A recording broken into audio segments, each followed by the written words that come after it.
ரிஷபராசிக்காரர்கள் வந்துட்டு இந்த கலர்ஸ் சொல்லுவாங்கல்ல, இந்த கலர் ட்ரெஸ் போட்டுட்டு போனா அவங்களுக்கு ஆக்சுவலா அந்தந்த ராசிக்கும் ஒரு கலர் இருக்கும். இந்த கலர் ட்ரெஸ் போட்டுட்டு போய் சொன்னா நல்லாருக்கும் அப்படின்னு சொல்லுவாங்க. அந்த மாதிரி ஏதாவது இருக்கா? ரிஷபத்துக்கு வந்து பாத்தீங்கன்னா சுக்கிரன் தான் ஆதிக்கமா. அதனால light colours. White white. Okay. அது பேபி பிங்க். அந்த பிங்க்னாலே லவ் கலர் தானே. ஆனா கேர்ள்ஸ்னா பேபி பிங்க் போடலாம். பாய்ஸ்னா இந்த பிஸ்தா green, sky blue, ocean blue இதெல்லாம் ரிஷபத்துக்கு பொருந்தும்மா. சோ லைட் கலர்ஸா போட்டு லைட் போணும். கலர்ஸ் எல்லாம் ரொம்ப வந்து அவங்களுக்கு போட்டா அட்ராக்டிவாவும் இருக்கும்.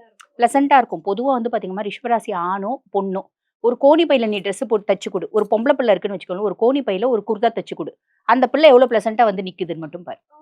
நீ கோணி பையில தச்சு குடுத்தா கூட அதுக்கேத்த மாரி கோணி பையில ஒரு ஆக்சஸரீஸ் மாரி போட்டுக்கிட்டா அது அழகா வந்து நிக்கும் அப்படின்னு சொல்லலாம். Super, super. அந்த மாரி இன்பில்ட்டாவே அவங்களுக்கு அந்த அழகு, வசீகரத்தன்மை, மத்தவங்கள மயக்கக்கூடிய தோற்றம் இதெல்லாம் இருக்கு. அதுக்கும் மேலமா ரிஷபம் காலபுருஷனுக்கு 2ஆம் பாவம் அப்படின்றதுனால காசு பண்ணிட்டே இருப்பாங்க.